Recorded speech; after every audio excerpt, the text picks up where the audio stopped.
Like, will we still have TikTok? Like, because we lost Vine, you know, and TikTok's pretty much just fucking same thing.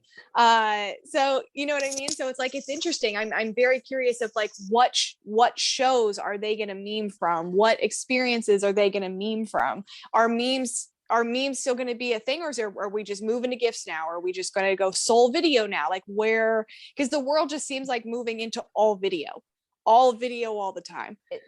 Video is a big thing. Yeah. My kids are at an age where they're discovering their own memes and things.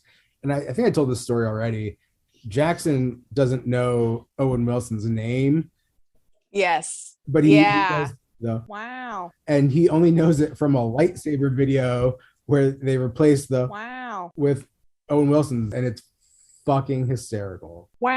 Yeah. And that's how Jack knows who Owen Wilson is, but he doesn't know his name. He just knows, wow. We're getting the big reveal. Yes. The reveal. You're at Stu Macher's house. So I love how it pulls back and it rotates and we're like, dun, dun, dun. Oh, so, you get that real big horror movie reveal moment, you know, you like look around and it's the same staircase. It's the same stained glass window in the foyer. Yeah. It's the same TV room. Like, you know, we're getting to see inside Inception. Yes. Yeah. And then she's like, oh fuck. Yep. She knew too. She was like, oh, I know this moment. And yeah, and there's a killer. Yes, perfect. I love Mindy. Mindy is my favorite Scream 5 character. And I will say the killer's death in this, when Sam does her final kill. Yeah. It is fantastically brutal. Yeah, I love it. Yeah, it's one of my sister and I were in the movie theater going, yes, get him, stab him in the dick. Yes. Like, oh my God, it was hysterical. I loved it. I loved every second of it. So I had heard the criticism that the view of it being the house, the murder house, the Stu Macher house was in the trailer. And so they're like, that would have been a really cool reveal if you hadn't spoiled it for us, the viewer, ahead of time by trying to sell us on. I purposely try to watch as little of the trailers as possible, to the point where, like, if I'm in Scream 5 in the theater, I'm like, la, la, la, and I'll close my eyes and maybe even put my fingers in my ears and hum to myself because I don't want to know. Yeah. I knew Scream 5 came out. I had never seen a trailer for it. I didn't even see, you know, sometimes you'll get ads on things like before Instagram it starts or whatever. Never saw a single one, and I was like, cool. So I was going into this completely blind. I didn't know where we were going. I didn't know, you know, who was going to be in it. Well, we're Dewey, Gail, and Sydney coming back. Like, I had no idea. So it was really, really cool to get to go into this and just be surprised after one surprise after the next. It was awesome. I was right there with you where I'm like, they're in the house? Yep. What? Yeah. And so Amber's like, yep, it's my house. I live here at Stu Macher's house. Also, I'm the killer. Bang, bang, bang. Yeah. Kills Liv right out the gate. Just like, she's like, Amber, I know. And just like shoots her.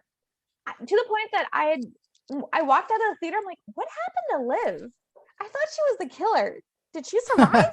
Did she get hurt? And then rewatching, I was like, oh, she gets shot right in the head. Yeah. Like, boom, she's just gone. Don't even mention her ever again. I love this scene. I love this Sydney and Gail scene where they walk up to Stu Macher's house once they realize that where it's at, and immediately, like, they're like, oh, that's Amber's a trap. coming out screaming. Yep, it's a trap. She pulls out a gun, says fuck it, and shoots Gail. Man, how did Amber get such good aim? She shot Liv in the head and she shot her in the gut. How the hell? Like, Sydney tried to shoot her, didn't hit her off to the left. Dewey was a police sheriff and still couldn't shoot for shit. How does this chick get a gun and aim so well? That is not fair. The very first scene when we were introduced to the friend group, when I saw Amber, I said to myself, that's the killer. And I hate to say it, but I knew it because of her face. Her face. Yes. Well, she plays a psycho in Once Upon a Time in Hollywood. I haven't even seen that, but I just look at her and I'm like, that she has an evil face. Yeah, she kind of looks like the actress who played Gogo Yabari in Kill Bill. just like the shape of like her nose and stuff like that. And to me, I was just like, that's the killer. And she has really good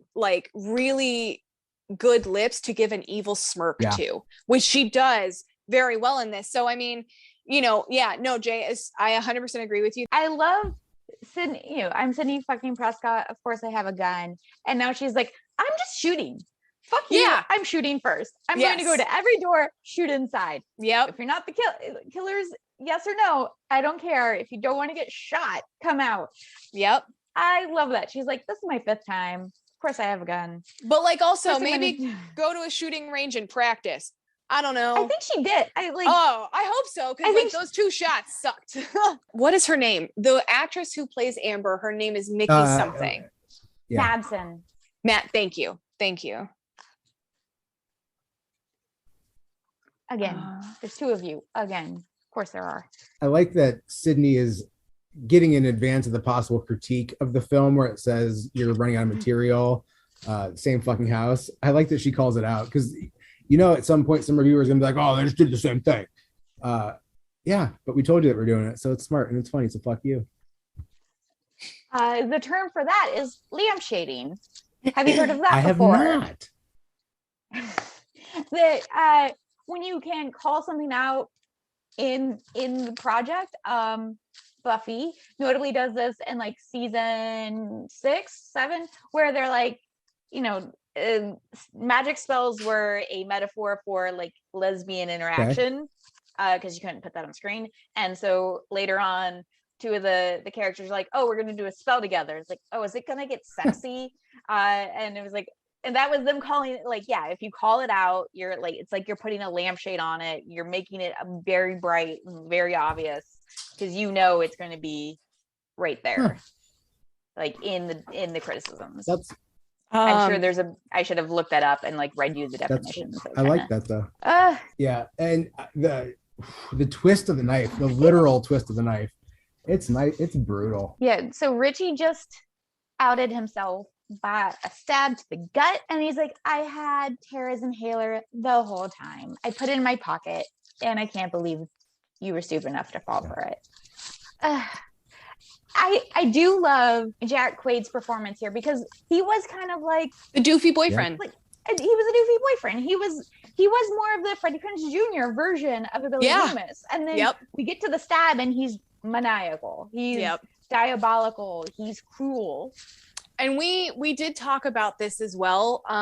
We talked about the relationship between Amber and Richie, because if they are in fact high schoolers, that would make Amber between 15 to 17. Okay. And then Richie, we don't have a confirmed age, but like we believe he's between 23 to 25. And dude, that is a little too old to be calling a 15 to 17-year-old baby. And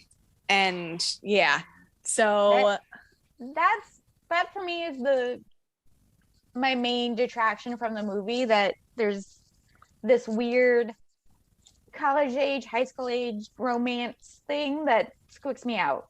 That was my takeaway, where I'm like, oh, I didn't like that part. No, I agree. It was really uncomfortable. I will say here, though, let me give the actress who plays Sam a lot of credit. This tense scene for her, fucking great.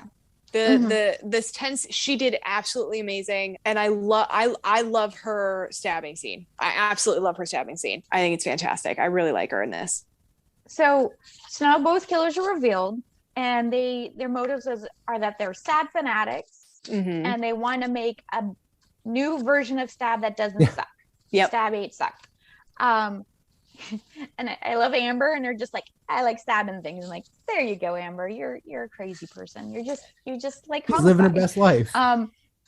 Well, now that both killers are revealed and we know one of them is a female, it also gives a little bit more to the scene where Wes died in the shower, because your hot blonde was in the shower being stalked by her male victim, where in this case it was a female killer haunting her hot blonde male victim. So in the the 30-page write-up that Kevin Williamson made for Scream 3, the original, not the one we got, was that Stu Macher was in prison and he had created a cult following of people who were like obsessed with the Woodsboro killings and the Stab movies, and then they went on to do Scream 3, killing a whole bunch of people in Woodsboro to recreate a new Stab in honor of that thing that they were obsessed with. Mm-hmm. And Stu may or may not be alive. It's they had that little Easter egg. I feel like it's a good premise for 6. Like, we're coming back for 6. It's a good premise. But I've heard that the idea of Richie and Amber, who are obsessed fans, are in that same vein of the obsessed fans of Stu Macher that Kevin Williamson had for Scream 3. Yeah. That they're kind of the same idea but different. And then we were talking about last week about Scream 4, that Joe Roberts was supposed to survive, go on to college, and be kind of have a little homicidal secret for college. Mm-hmm. And so I posit to you, if we're ready to talk about speculation for Scream 6, could they give that to Sam? Because Sam is Billy Loomis's daughter. She may or may not have her own homicidal tendencies, may or may not have her own psychosis. She's taking antipsychotics for that reason. Could she go on to Scream 6 to be main character? She very well could be, because, you know, this is, she had fought off the visions of her father for so long that she had to, you know, she turned to medication. So he has always been obviously in the back of her mind. Now, after the brutal ending of this movie, where she ends up, spoiler, stabbing the ever-living shit out of Jack Quaid, like once immediately in the dick, and then again just torso-wise just nailing his coffin. So it could have even more, like, really given fuel to the fire of her potentially what could have already been their homicidal tendencies. So, you know, we might even have, it might even feel almost like a Dexter situation. We might have dad in the background who's like, do it, and I'll go away. And a little Dexter, but opposite.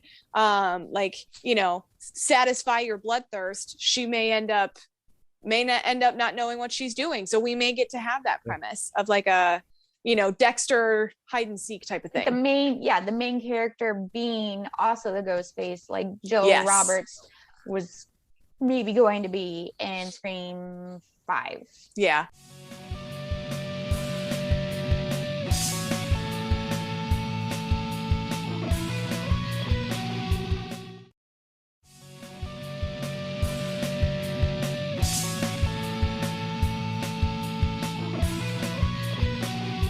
Oh, I love this right here. The fucking hand sanitizer.